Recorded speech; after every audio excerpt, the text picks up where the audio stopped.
we say there must be persons who come together, they agree on certain terms, and after agreeing on such terms, we call them terms and conditions. After agreeing, they have to make sure that the agreement is valid. So the agreement must be witnessed by the law, or it must be witnessed by the lawyer. So we can say a contract is an agreement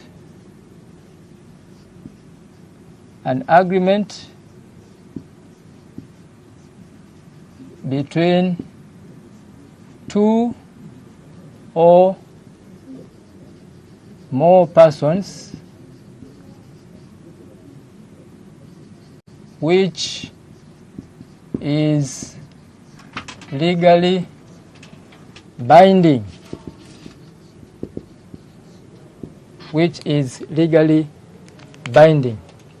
So this is our definition of a contract.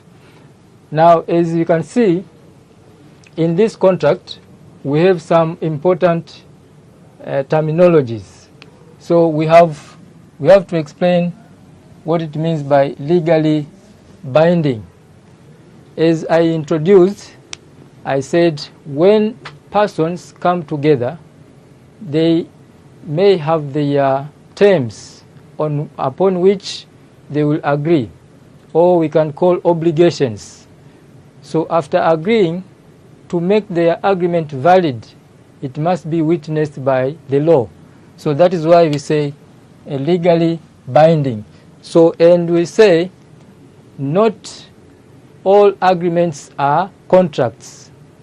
So it is for this reason. So it does not mean that any agreement is a contract. It will be, an agreement will be a contract only if it has been witnessed by the law. So there has to be witnessed by the law. This is what will make it a valid contract. Another thing is about agreement. An agreement is a basis of a contract. So as you have said, those persons must agree. So in an agreement, what you need to know, we have what we call offer and acceptance. Offer and acceptance. So in an agreement, one person, we call him or her offerer.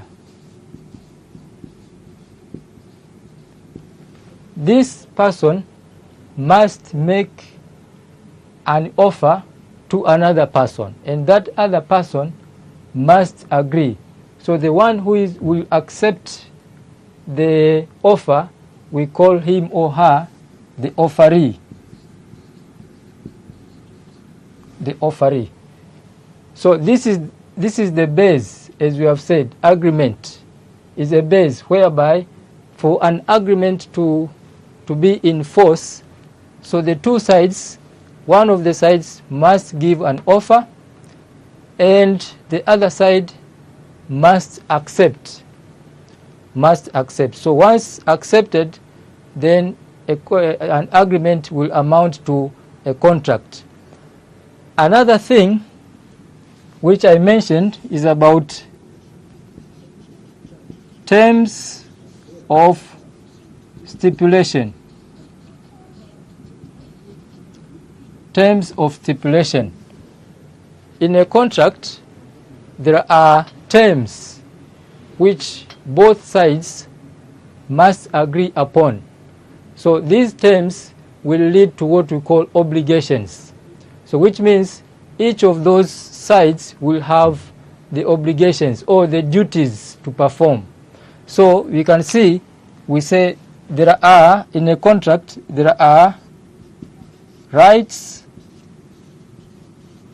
and obligations. Rights and obligations. So in a contract, there are obligations whereby we say these are duties. These are duties which either of the parties must perform. And the rights are the benefits. The rights are the benefits which after performing, then the side which has performed is entitled to receive the benefits. So you can see what is formed there must be these rights and obligations. So the end result is when they will start doing or they will start acting in their contract, if either of the parties will happen to violate the duties or the obligations or will fail to perform the duties, so it means the contract may come to an end. It may be cancelled. Why? Because these are the things which the two sides have agreed upon. So generally speaking, as we have said, this is what we mean by a contract. Now another thing, now the subtopic, as we have said, we are going to explain is about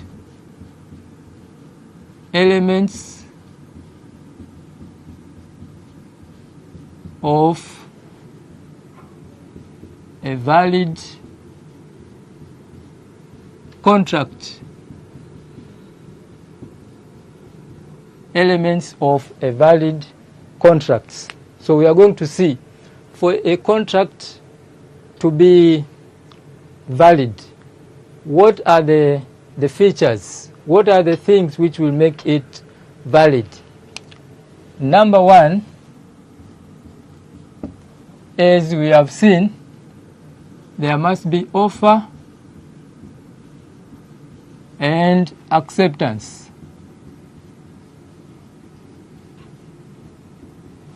Offer and acceptance. This is what I just explained, that the two sides, one of the two sides must give an offer to the other person, then that other person must agree or must accept the offer. Otherwise, it is not going to be a contract. So it is very much based on an agreement between the two sides. One side must give an offer, whom we call the offerer, and the other side must accept. That other side which is accepting we call the offeree. So this will form a valid contract. But of course this is just a base. There must be some other things which will follow, as we said, that it has to be legally binding.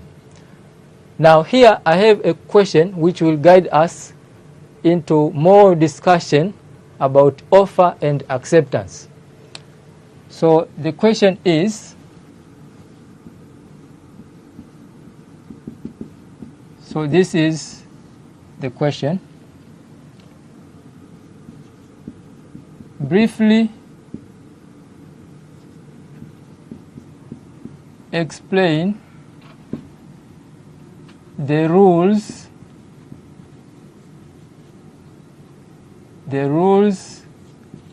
governing offer and acceptance. The rules governing offer and acceptance. So there are some guidelines which must be following when making the offer and acceptance. Number one,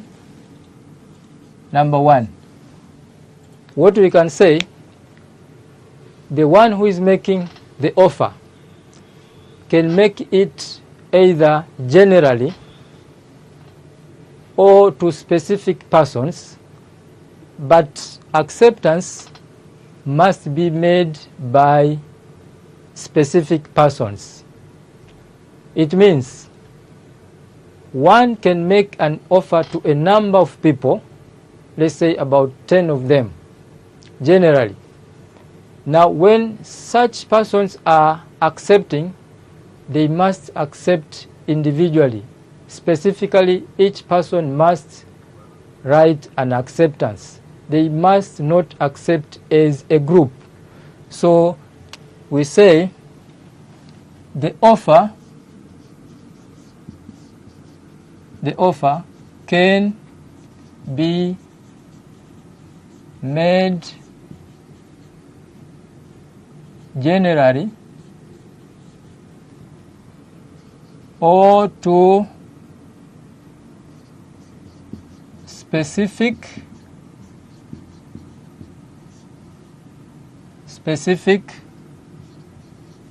persons, but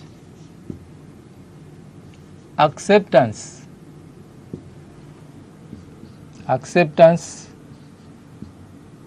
must be made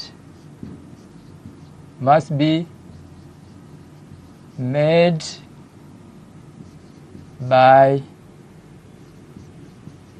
specific persons. So this is the first rule governing offer and acceptance. The other one is that the offerer, the person who is giving an offer, can decide to attach a condition,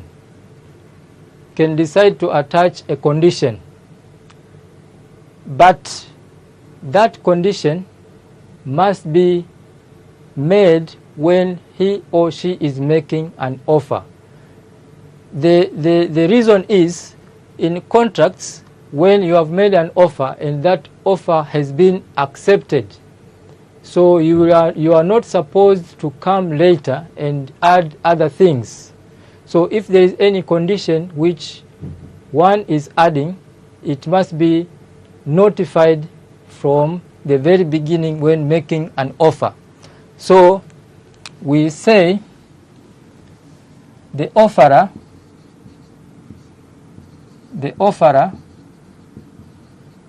can attach any condition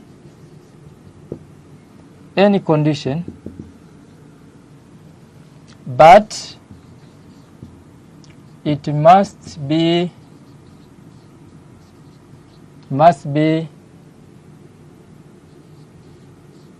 notified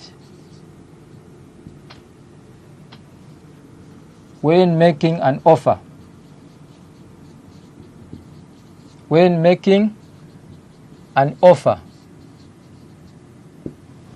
Must be notified when making an offer. So it must be communicated. So the one who is accepting must be notified. So that was the second rule governing offer and acceptance. The third one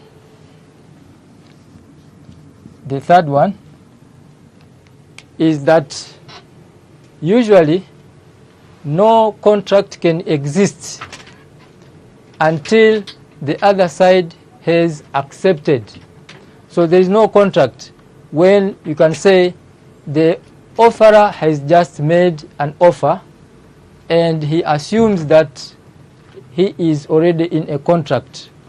It cannot be that way until when another person has accepted. That is when it will be counted as a contract.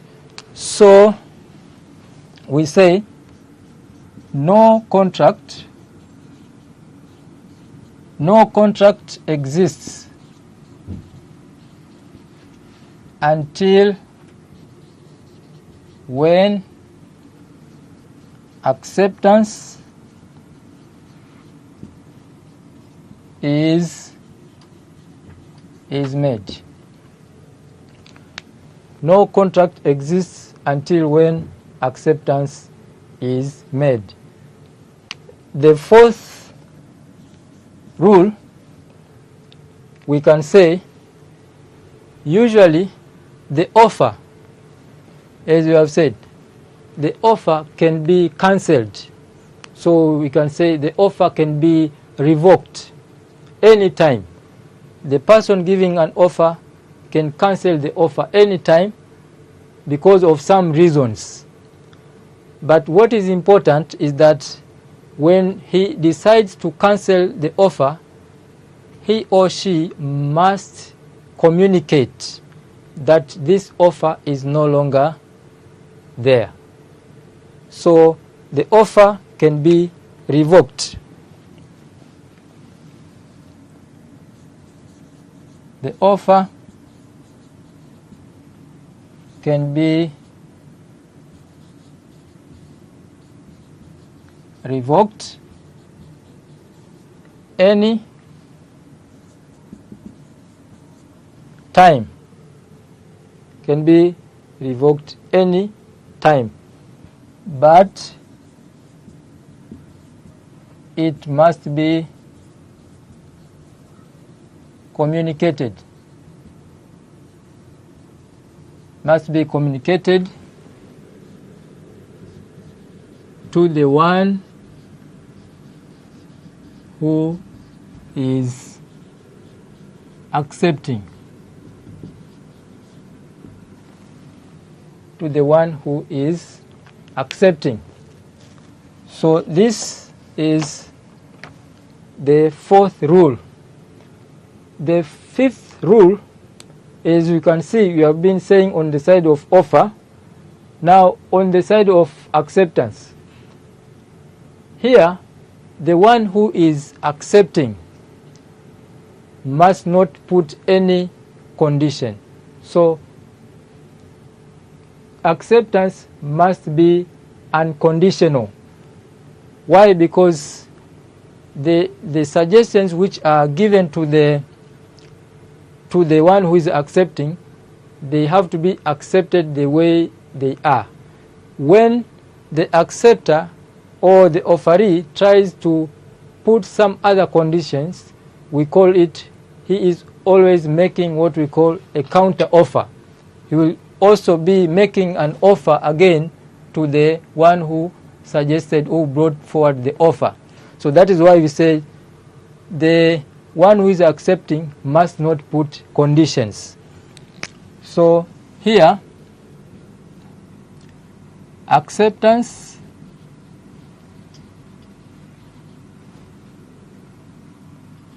must be made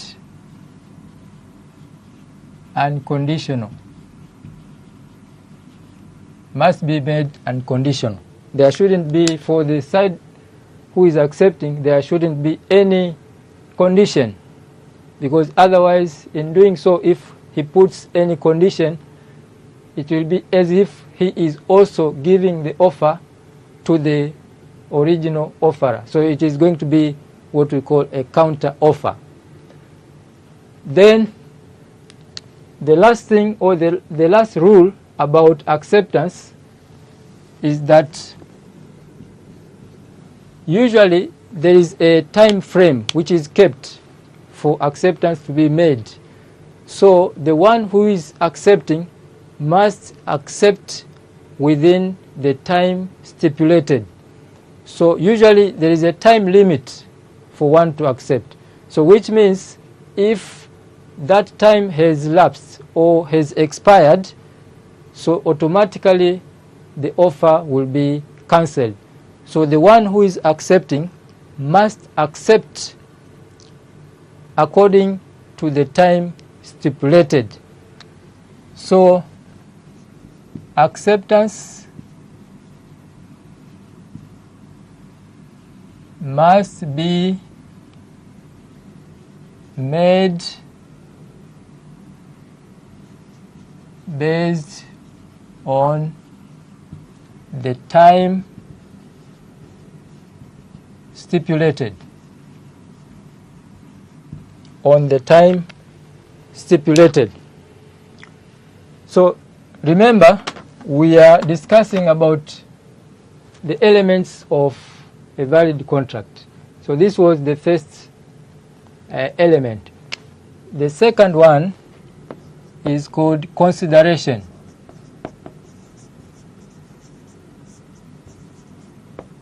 Consideration. So in a contract, as I've said before, there are benefits and duties. Now when we say a consideration in a contract, we mean it can be something which is given for exchange. For example, there are two persons who are doing a business. One will deliver the goods to the buyer, then the buyer will pay the price. So when the buyer pays the price, we call it a consideration. So something which is given for an exchange. So is something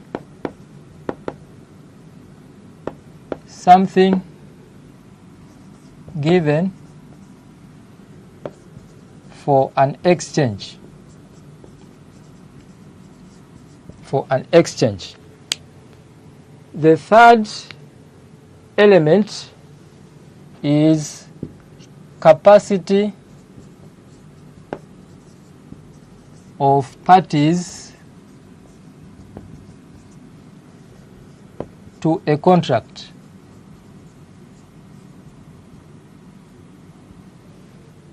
Capacity of parties to a contract. So for a contract to be valid, the parties, those persons who are engaged in a contract, they must have what we call legal capacity. They must have what we call legal capacity. Legal capacity simply means one or those parties who are in a contract must be of age. So by legal capacity we consider age. Usually age has to be 18 years and above. 18 years and above. That is one. Two, one must be of sound mind. So if a person is of unsound mind, then we say he is not capable legally. So this is the other thing which forms an element of a valid contract. Then another element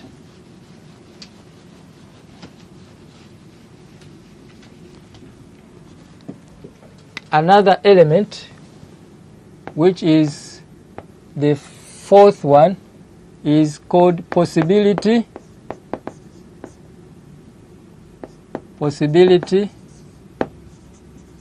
and legality.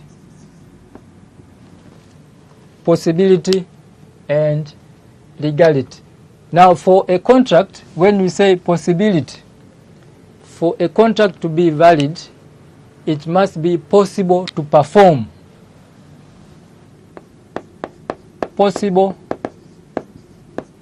to perform. It must be possible to perform. Otherwise, there can be some situations which may make the contract not to be possible to perform. For example, if there is a law which has been passed in a country which forbids something, then eventually the contract won't be possible to perform. On the other side, when we refer to legality, we are saying that the contract has to be legal.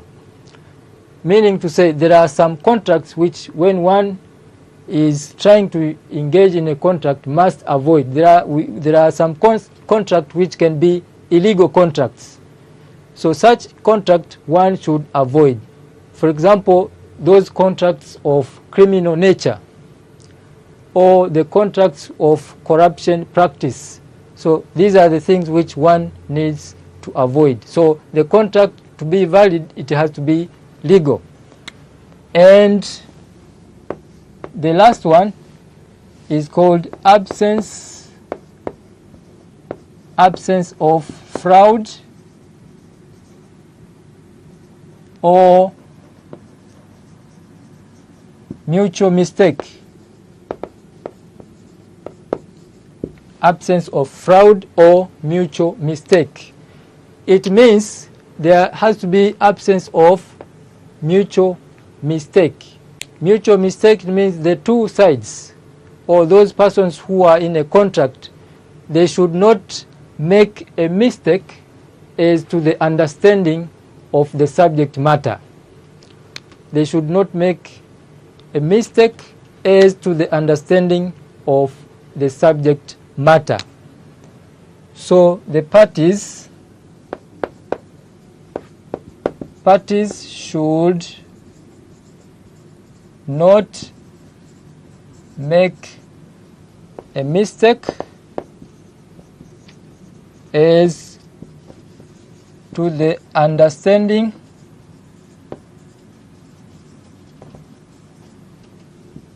of a subject matter. Subject matter in contracts is an object which the two sides are dealing with. So object which the two sides are dealing with. Okay, let's go for a short break, then we will come back. Welcome back as we are continuing with this revision. So the revision is about the contract of sales, and we are going through various subtopics. So far we have completed the first subtopic. Then let's move on to the other subtopic. This subtopic is called remedies for a breach of contract.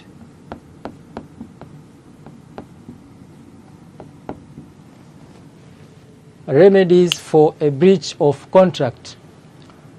So as we have said, in a contract there are terms of stipulation, or you can say there are obligations. Now if either of the parties or one of the parties has failed to fulfill the obligations, so in that way it will amount to a breach of a contract. He or she will be making a breach of a contract by not fulfilling the obligations. Now, because of that, the other party, we use the word the injured party. So the injured party,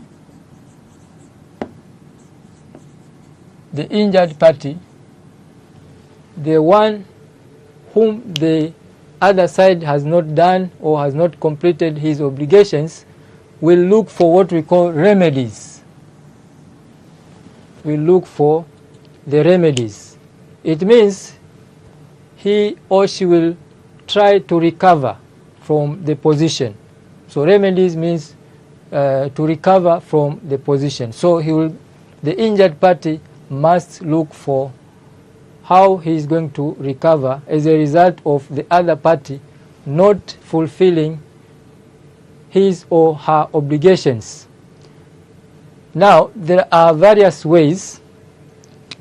The first way to do, we call refusal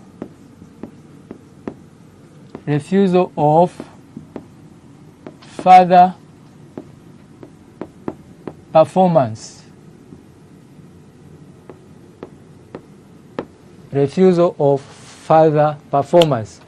In this way, it means the injured party will refuse to continue doing some actions or some obligations as they agreed. Why? Because the other party is not doing on his side. So the injured party will refuse, and again at the same time he may also resist the actions which are done by the other side.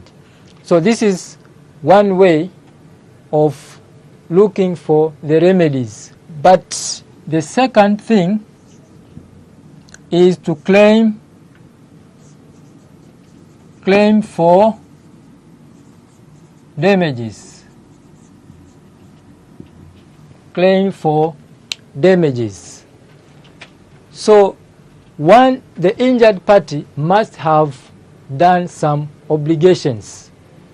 So the only way to recover is to claim the equivalent to what that injured party has done. So claim for damages, the injured party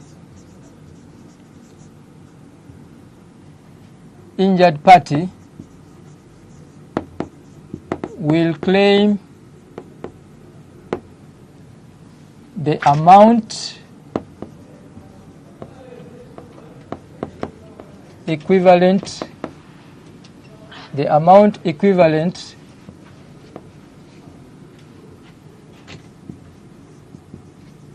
from what he or she has done. Amount equivalent from what he or she has done. The third thing the injured party will do is to persuade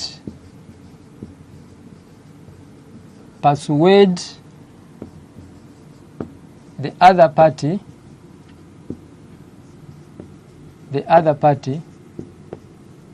to perform. Persuade the other party to perform. So this means the injured party will do what we call convince. Will convince the other party to do as per their agreements, or will convince the other party to fulfill all the remaining part of his or her obligations.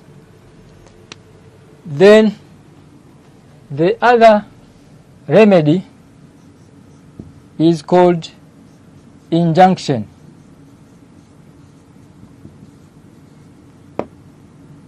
Injunction. An injunction is a court order, so which means the injured party will rely now from the court, will go to the court. Now an injunction, the court will order the other party to stop doing any action or doing any further actions. So we call it injunction. So it is a court order. The court will simply order that other party who has breached to stop doing some further actions. So we say is a court order to stop the other party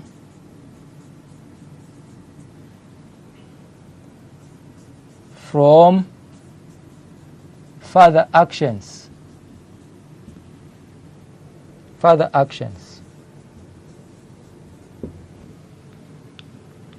So this is the other remedy the injured party will look for. The last one is called rescission. Also, this is a court order, but it is done in some other ways. In rescission, we say the court will set aside the contract. So it will set aside, like the two parties or whatever they were doing, the court will set aside and it will restore what we call status quo. So the court will set aside the contract and will restore the status quo. So here the court will set aside the contract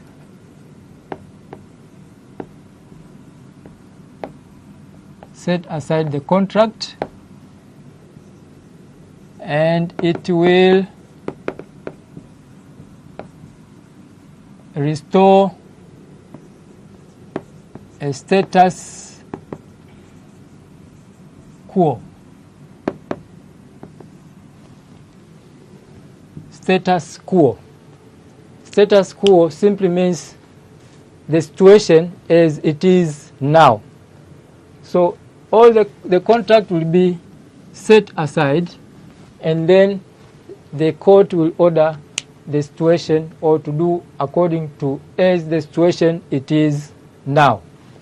So this, as you have seen, these are the remedies for the injured party which he or she may look forward in order to recover.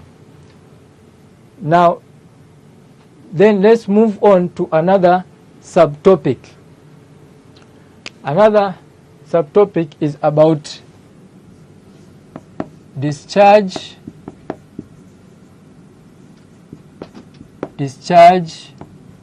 of a contract. Discharge of a contract. Now, by discharge of a contract, we simply mean the contract may come to an end.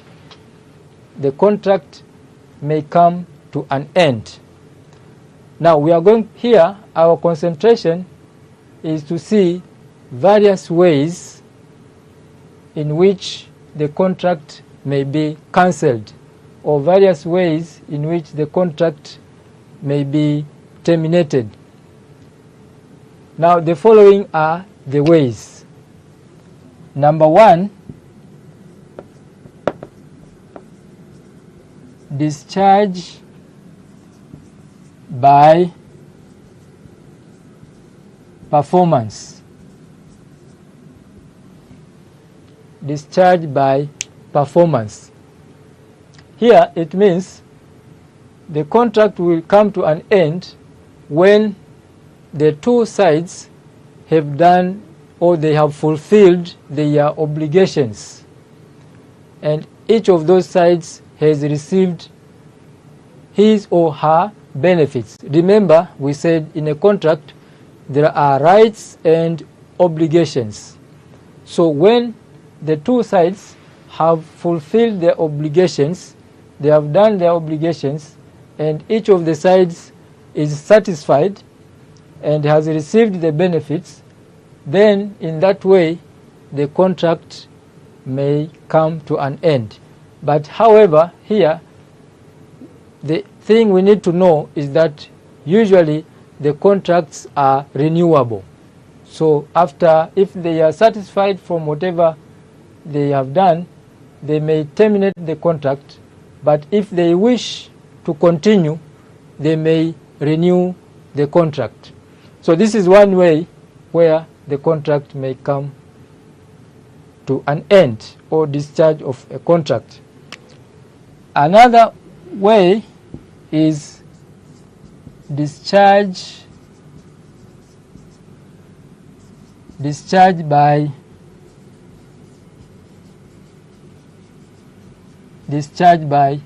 agreement. Discharge by agreement. So this situation may arise as a result of one of the parties having some reasons.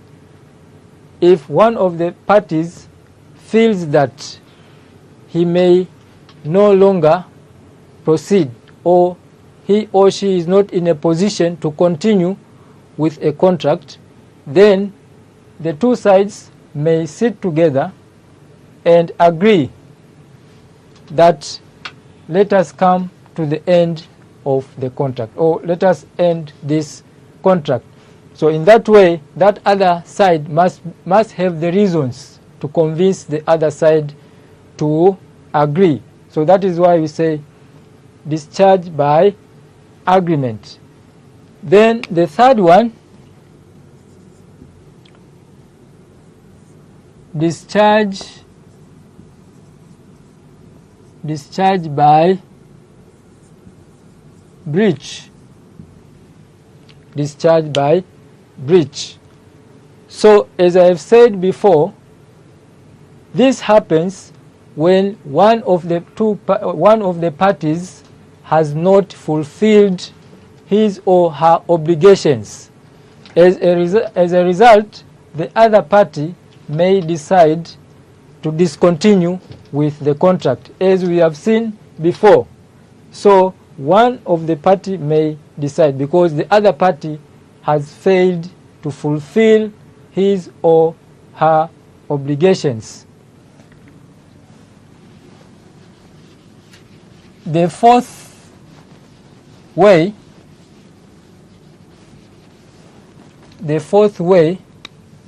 is what we call discharge by lapse of time. Discharge by lapse of time. Usually, contracts are made to exist for a specified period of time. So when that time will expire, it means automatically the contract will come to an end. Suppose the two parties have entered into a contract of 5 years. So then after 5 years, that contract must come to an end. So this automatically will make it not to continue. And the last one is discharge by death. Discharge by death. This means that if one of the parties is dead or has died, so this will automatically make the contract to come to an end. Why? Because there is going to be no performance or no fulfillment of obligations from the other side. So when the other side has passed away, so obviously the contract will come to an end. So these are various ways which will make a contract to come to an end. And then after this revision, I'm going to give a question, then I will try to show the suggested solution for the part we have revised. So this is a question.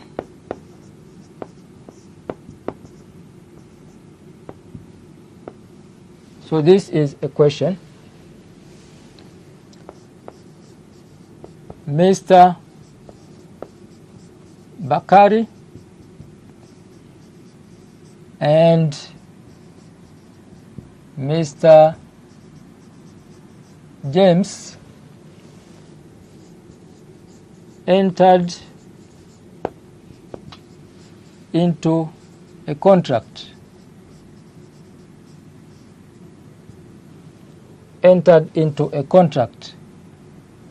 Later, it was discovered that the contract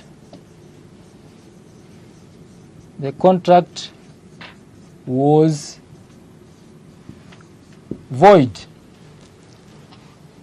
As a commerce student, as a commerce student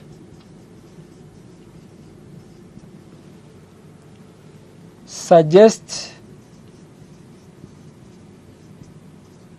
various ways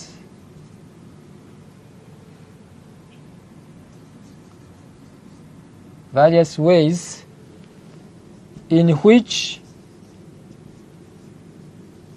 the two parties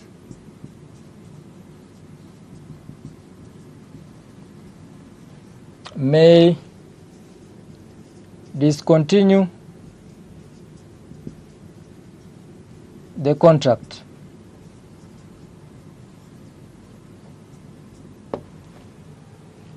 So this is the question. Mr. Bakari and Mr. James entered into a contract. Later, it was discovered that the contract was void. As a commerce student suggests various ways in which the two parties may discontinue the contract. So this question is obvious. It means what are the requirements? You need to know what are the key words. So like here we have the word void. A void contract, we can say, is a contract which is invalid, which means the two sides are not supposed to continue with their performance. So it is invalid. So void contract is invalid. And again here we are asked to suggest various ways to discontinue, because already the contract, the two sides cannot perform. So you are asked how you can help them to get out of the contract or to discontinue the contract. Now, to answer this question, you are supposed to explain about how the contract may come to an end. So it's all about discharge of a contract. So as we have seen before, discharge of a contract. So we said the contract may come to an end by performance. So discharge by performance. The other way we have seen is discharge by agreement. The other way we have seen is discharge by breach. The fourth way, discharge by lapse of time. And the fifth way, discharge by death. My dear students, we have come to the end of the revision about this topic known as contract of sales, whereby we have revised on the elements of a valid contract. We also revised about remedies for a breach of a contract, and finally how the contract can be discharged. Thank you very much.